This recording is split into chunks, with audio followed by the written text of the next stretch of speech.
regular October 24th regular meeting of the Amherst City Council come to order. Roll call, please. Mr. Miller. Present. Mr. Janik. Here. Mr. Bukovac. Here. Mr. Goodell. Yes. Mr. Van Churen. Here. Mrs. Wasil. Here. Mr. Winarski. Here. Ms. Wasil. I move that we excuse Mr. Ramsey. He has a note tonight, a note on file. Mr. Goodell. Motion second on the floor to excuse Mr. Ramsey from tonight's meeting. He has a note on file. All those in favor signify by saying aye. Aye. All those opposed? Mr. Ramsey is excused. Stand for the prayer by Chaplain Silk and remain standing for the pledge of the flag by Sergeant Arms Bukovac. Will you bow with me, please? Gracious God, bless this meeting tonight. Keep us all within your care. Keep our former Mayor Dave Taylor and his wife within your care. Keep all who keep our city safe and healthy within your care. Keep all those who have given their lives to public office within your care. And keep those who keep our country great, safe, and healthy within your care. Bless us all, and now may the words of our mouths and the meditations of our hearts be acceptable in your sight, O Lord, our rock and our Redeemer. Amen. I pledge allegiance to the flag of the United States of America and to the republic for which it stands, one nation, under God, indivisible, with liberty and justice for all. Move on to item 4, the consent agenda.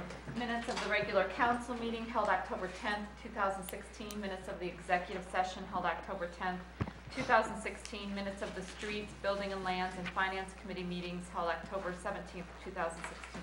Mr. Miller. Move to accept consent agenda as read. Mr. Janik. Second. Motion is second on the floor to accept the consent agenda as read. Any comments? Roll call vote, please. Mr. Miller. Yes. Mr. Janik. Yes. Mr. Bukovac. Yes. Mr. Goodell. Yes. Mr. Van Churen. Yes. Mrs. Wasil. Yes. Mr. Winarski. Yes. Motion is accepted. Move on to item 5, acknowledgement of the public pertaining to items on tonight's agenda. Anyone wishing to speak on anything that is on tonight's agenda? If not, I'd like to introduce Missy Elaine Georges. She's with the Alcohol, Drug, and Addiction Services Board of Lorain County, and she's here to talk to us on the heroin epidemic in Lorain County. Yes, please. Thank you.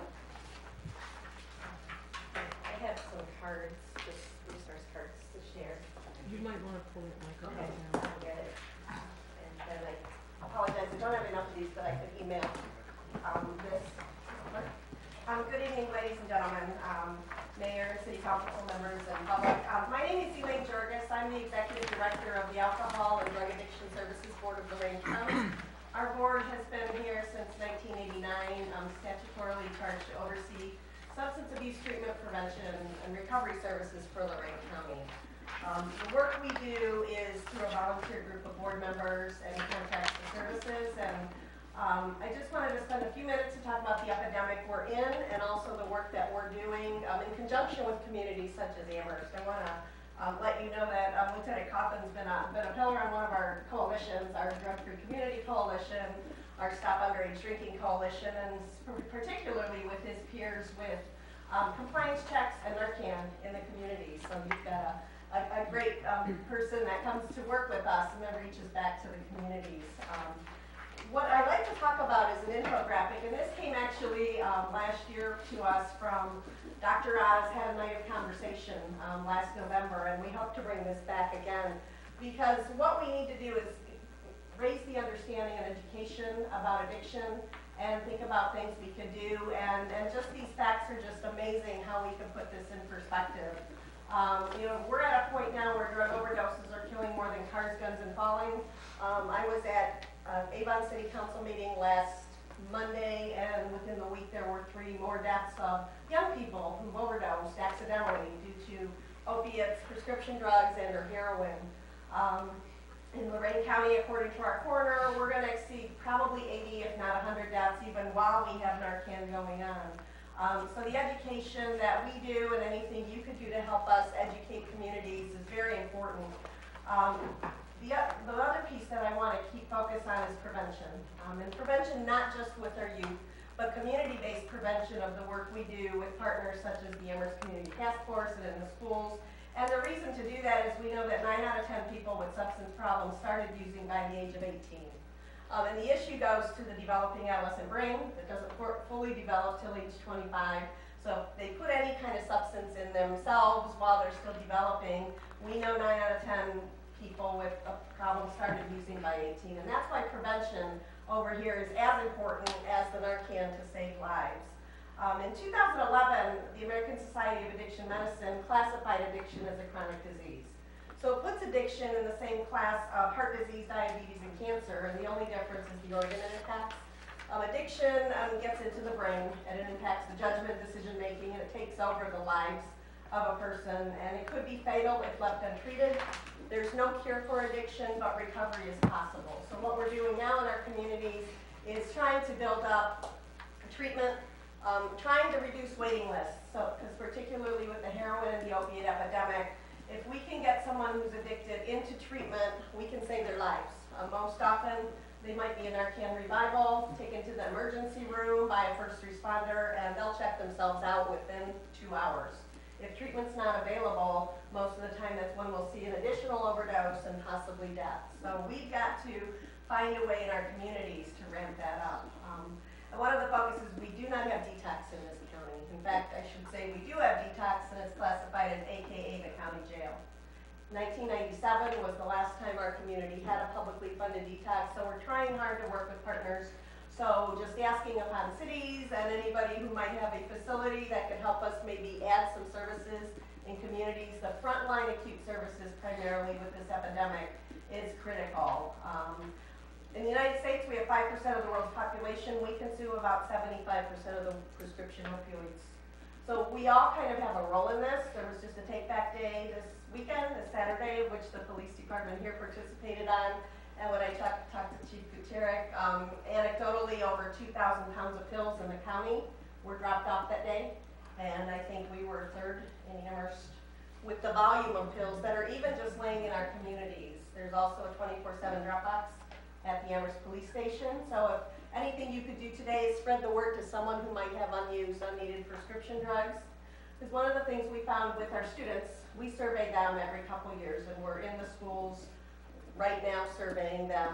They told us their most illegal substance, or the substance they most likely use, is alcohol, and then marijuana and tobacco. And those three, they tell us, are mostly, they're using them at a friend's house on weekends, which leads us as a community coalition to look at access and availability, which is something. But the interesting thing about prescription drugs, and primarily in this epidemic, that's the 4th leading drug that they say they use, but they say they use that drug on weekends at their own home. And our coroner, tells us that most often, and this statistic shows that majority of the painkillers are obtained free from a friend or a relative.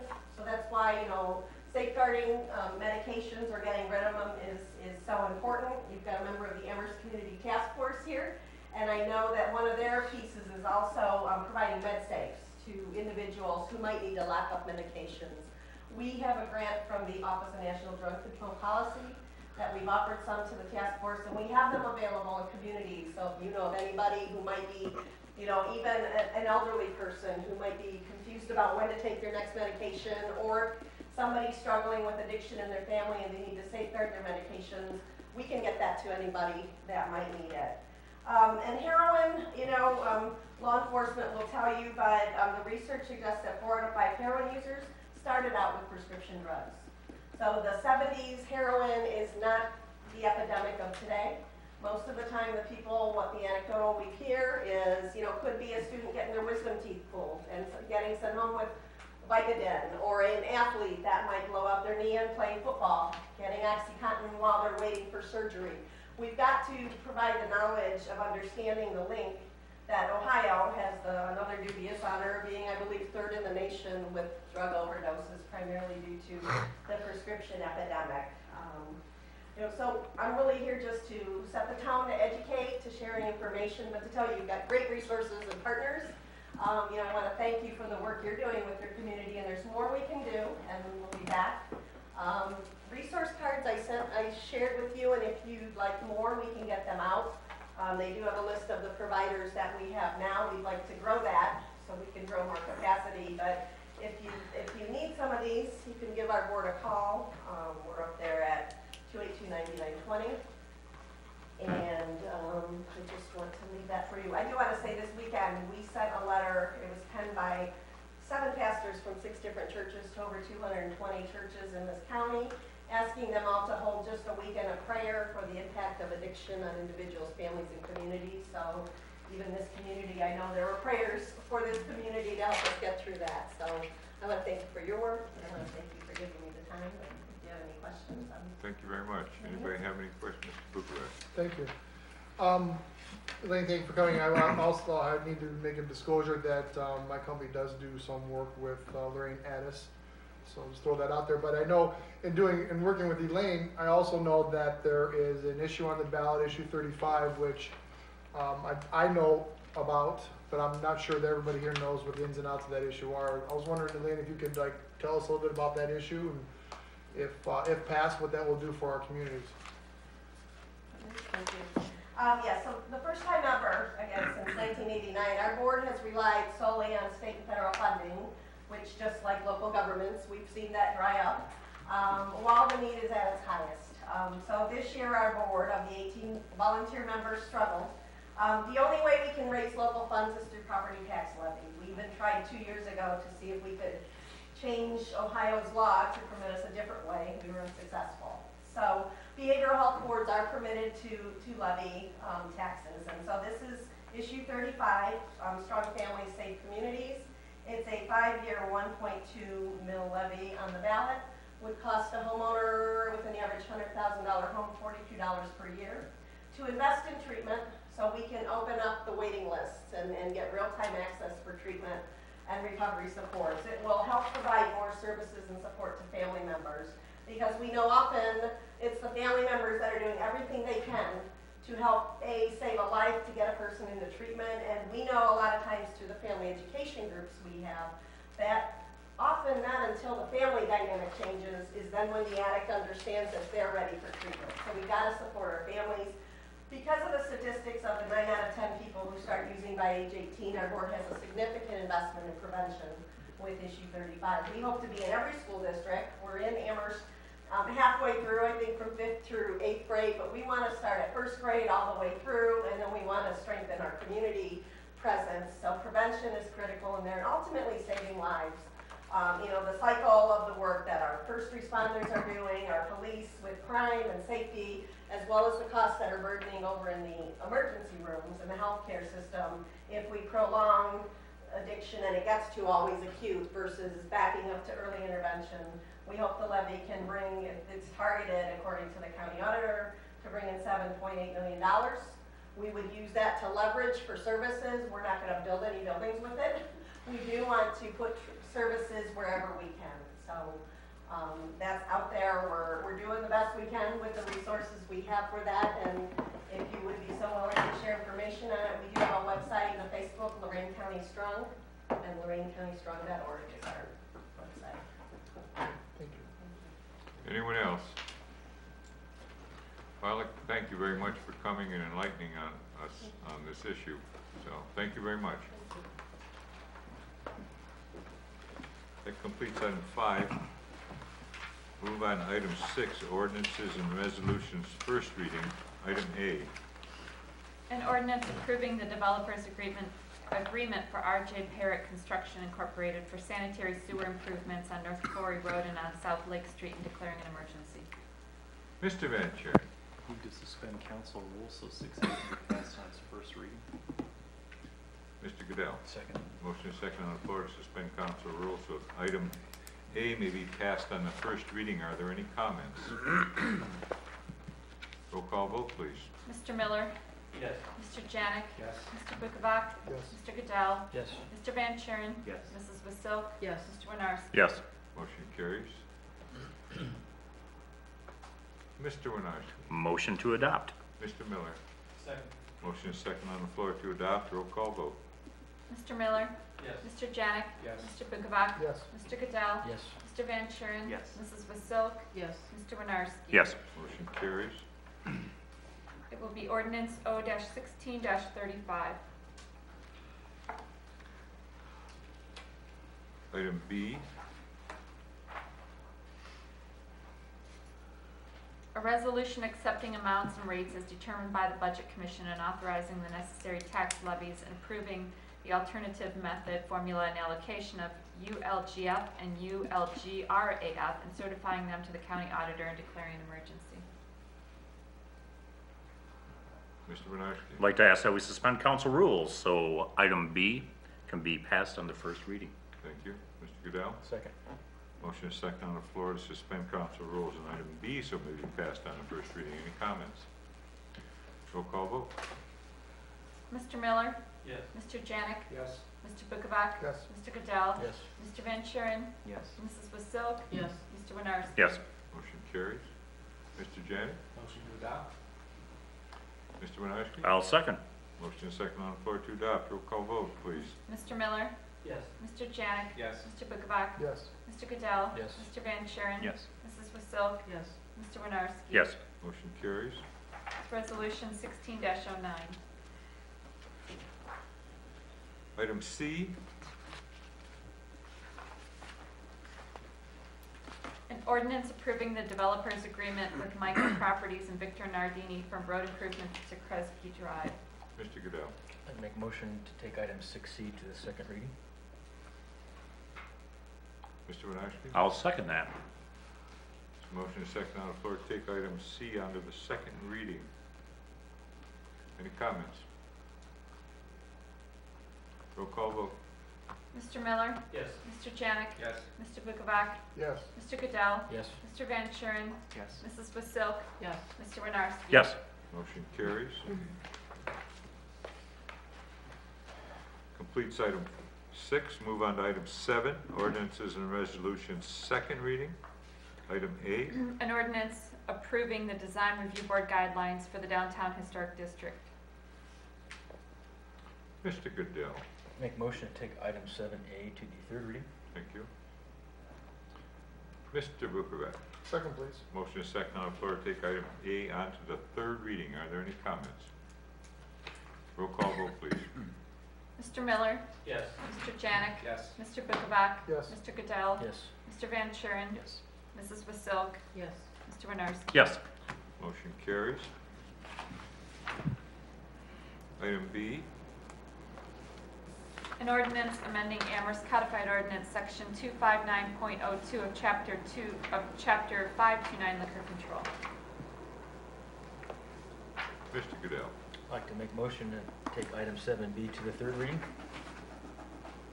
Mr. Winarski. I'll second that. Motion is second on the floor to take item B onto the third reading. Any comments?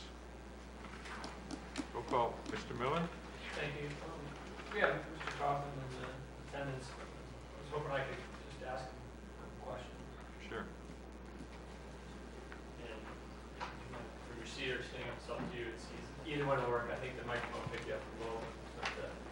Okay. We have an what I gather, an M4 negligence criminal offense on our Amherst codified ordinance. And we criminalize negligence in any other aspect. That, in other ordinances, right? Right, in any other ordinance for any other behavior, that we I would have criminalize to research negligence. the ordinances to let you know that. Off the top of my head, I wouldn't be able to answer. So we would possibly be doing something unique here. Mr. McCord? Well, just, I mean, just to make reference to the lieutenant, there is, I think, negligent homicide and probably negligent assault.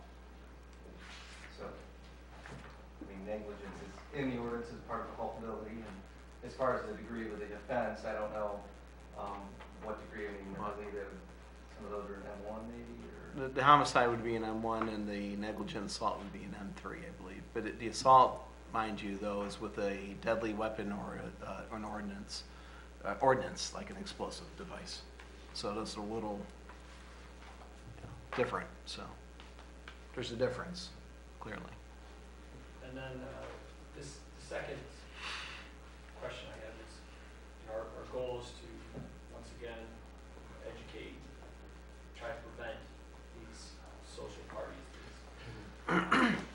hosting, I'm sorry, I said social parties, hosting these parties of underage drinkers.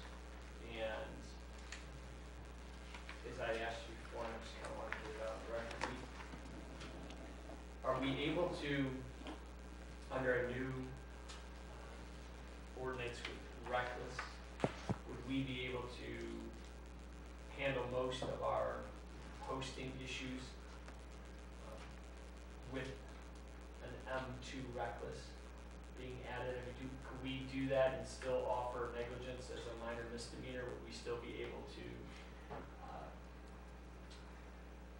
prevent or educate our public on the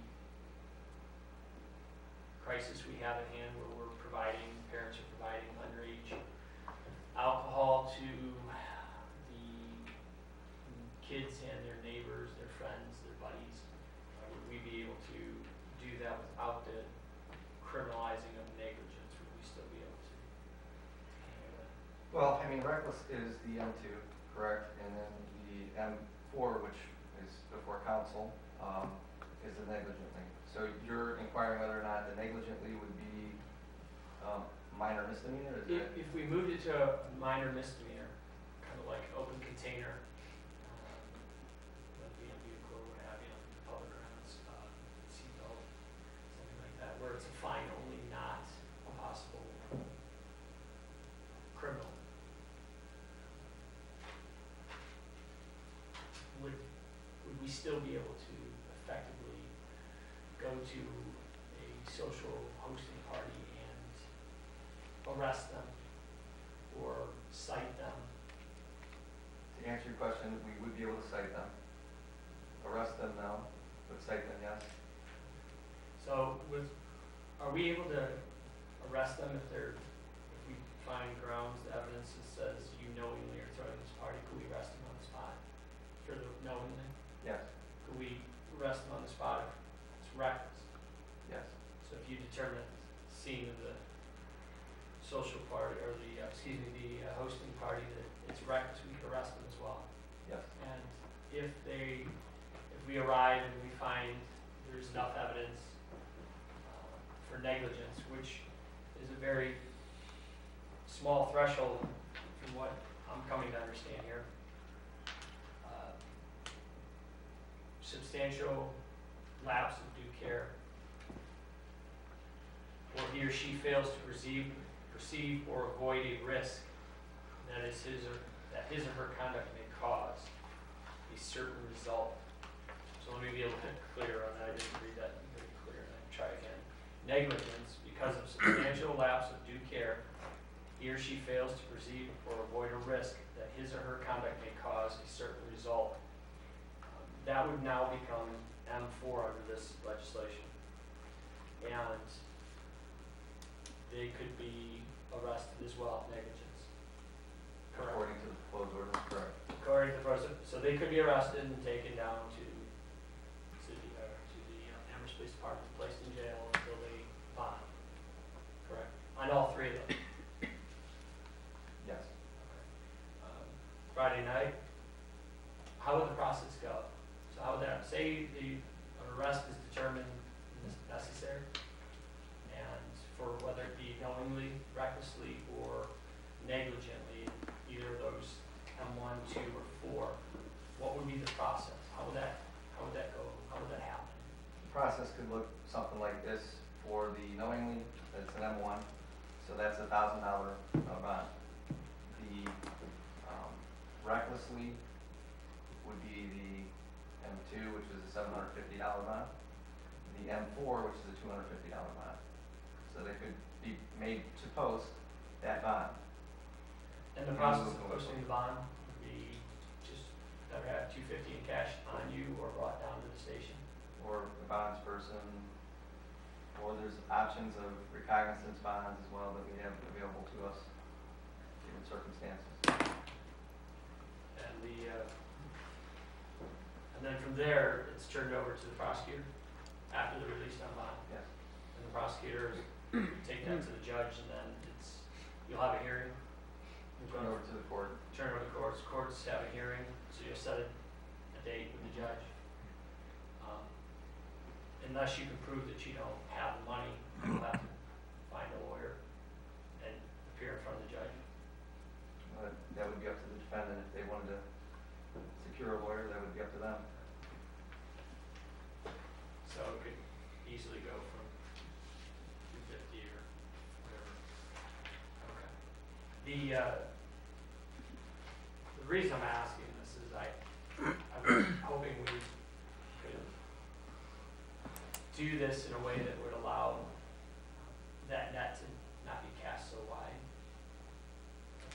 with adding negligence in there. And the negligence, it doesn't take much for that threshold of culpability to be at the scene determined by a police officer, whether that police officer is a 30-year veteran or a third 3-month veteran.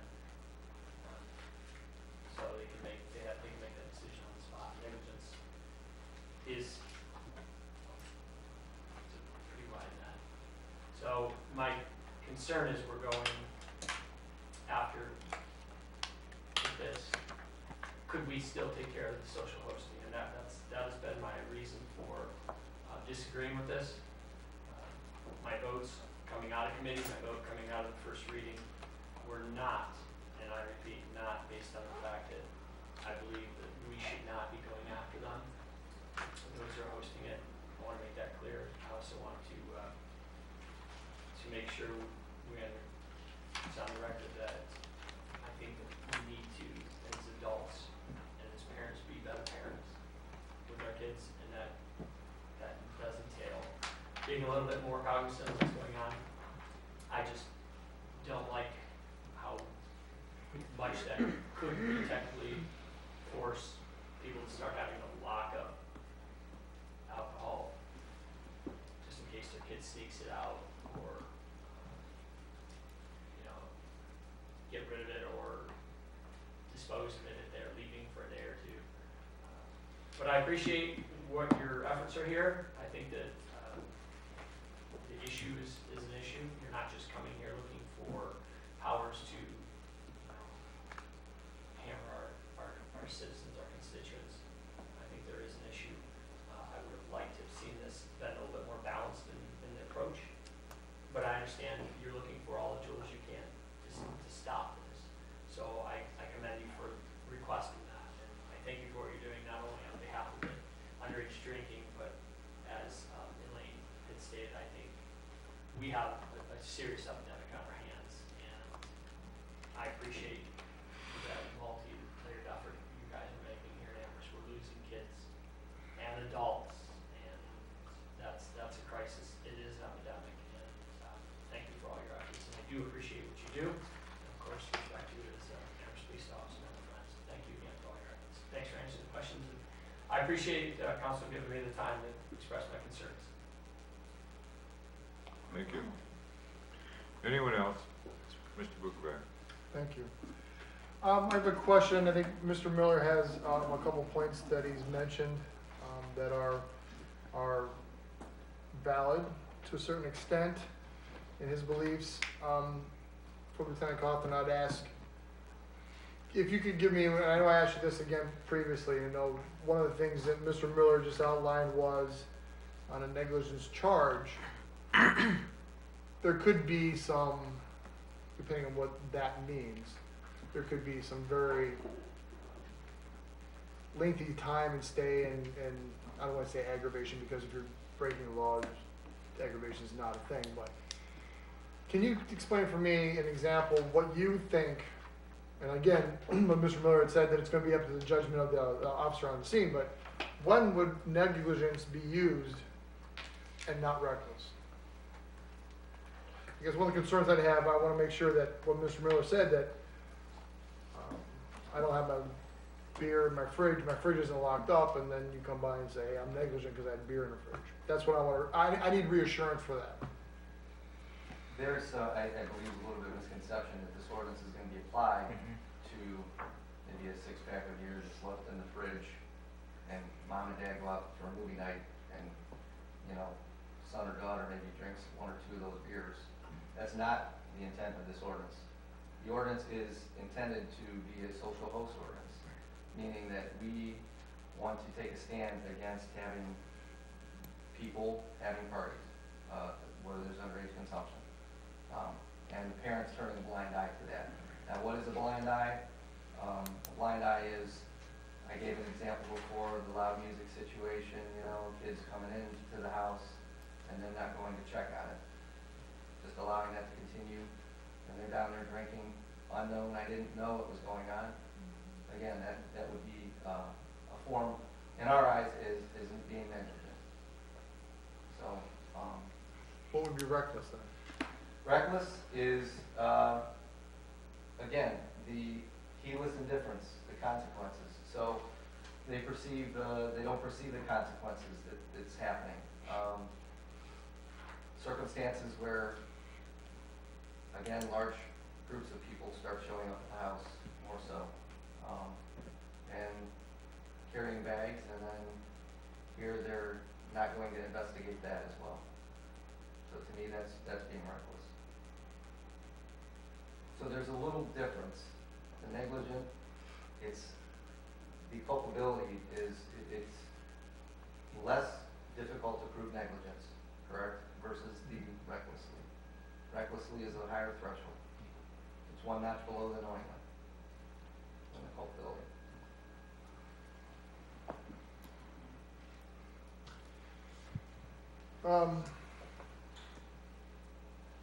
I don't have any more questions. Thank you. Okay. We have a motion and a second on the floor to pass item B under the third reading. Roll call vote, please. Mr. Miller? No. Mr. Janik? Yes.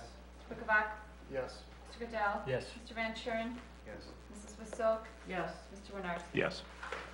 Motion carries 6-1. Completes item 7. Move on to item 8, ordinances and resolutions, third reading. Item A. An ordinance to increase appropriations in Fund 206 for debt payments on OPWC loans. Mr. Goodell. Make motion to adopt. Mr. Winard. I'll second it. Motion and a second on the floor to adopt. Roll call vote, please. Mr. Miller? Yes. Mr. Janik? Yes. Mr. Bookovac? Yes. Mr. Goodell? Yes. Mr. Van Kuren? Yes. Mrs. Wasilk? Yes. Mr. Winarski? Yes. Motion carries.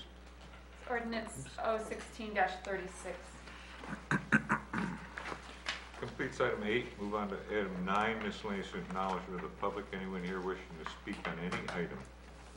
Ms. Michelle. Yes, I've had a couple of constituents email me about the leaves right now. People are raking their leaves to the curb in order to have the city start collecting them in the next week or so. And some people are putting them out to the road. And I just want to, I've been asked to remind people that don't put them in the street. That contributes to a stormwater problem, and just put them to the edge of your property and to keep them out of the street. So thank you, that's it. Mr. Winard. If I may, and I apologize for speaking for Mr. Bookovac because he is the chair of the Technology Committee. It was brought to our attention that there's a server at the police station that, well, does what a server does, holds information. We may be coming before council on an emergency to get that fixed. And that was brought to my attention. I just want to mention that. Mr. Bookovac? Thank you. Well said. Thank you. Anyone else? Mr. Miller. Yes, I just wanted to once again thank Ms. Elaine Jarvis for coming here and speaking to an epidemic. I spoke to Dr. Evans about this, and he reiterates the same thing. He's seeing this as well. He sees the end result, unfortunately. And I do respect the fact that you're trying to get in front. So together, I think that this issue is something that we all need to work hard to educate and to assist with. And I thank you for taking the time on a Monday night to be here and help this. So thank you for coming to council and explaining. No further. Thank you. Thank you, Mr. Miller. Anyone else? Mr. Bookovac. Thank you. With Mrs. Georges being here, I would like to say again with my disclaimer that I do some work with the Lorraine Addis Board, that I'm very much in support of issue 35. The epidemic that is going on in the county right now I think it is something that affects all of us, even though if we don't directly know somebody who's having an issue. And for the minimal amount of money that's being requested for, I think can go a long way in making everybody healthier, including those that are having the issues and are having addiction. So I encourage everybody to take a hard look at it, be open-minded, and support if you can. Thank you. Thank you, Mr. Buchbeck. Anyone else? Not, we'll move on. Item 10, agenda requests and committee meeting schedule. I have two, Mr. President. Both are for finance. The first is A-16-49, and it's the 2017 interim budget with emergency. The second is A-16-50, and it's an ordinance authorizing and directing the Safety Service Director to lease to own a 47-foot Versalift VST-47-1 for the electric department at a cost not to exceed $150,000. The budget's with the emergency? The budget, I think, Interim budget? could be. I don't think you need it. You don't No, we need it. don't I think need it'll the go a couple emergency on readings. that. I think I it- didn't realize, I didn't sign it for that. So there's no emergency on the interim budget. Yeah, if you have 3 readings, I think it has to be the county by the end of the year, right, Dave? Yeah. So, Certified. So That time-wise. time-wise- Well, you need the emergency. It could go 3 readings. I mean, it's Yeah. got to be law before the end of the year. yeah, I understand. Okay. So is it with or without? Do it with, but I I think, would prefer with. yeah, we'll pass it on a I second reading. prefer with, so Yeah. that way we can get it to the county and get it certified in time. We'll pass it on a second reading, that way everybody will get a chance to look at it, Thank you. okay? That's complete. Thank you. Finance, Mr. Silk? I have 2 items, A-16-49, the 2017 interim budget as read, and the second item is A-16-50, and that's for the electric department Versalift as read. And that is complete, Mr. Thank you. President. Building and lands, Mr. Janik? No items at this time, Mr. President. Please Thank you. cancel. Streets, Mr. Bucharest? No items, please cancel. Thank you. Community development, Mr. Goodell? Nothing at this time, Mr. President, please cancel. Thank you. Executive, Mr. Van Kuren? No items, Mr. President, please cancel. Thank you. Ordinance, Mr. Miller? Nothing at this time, please cancel, Mr. President. Thank you. Utilities, Mr. Janik? No items, Mr. President, please cancel. Thank you. Recycle, Mr. Miller? Keep recycling, but other than that, no items. Thank you, Mr. President. Thank you. Technology, Mr. Bukovac? No items, please cancel. Thank you. Police and fire, Mr. Winarski? We got nothing, Mr. President. Okay, that completes item 10.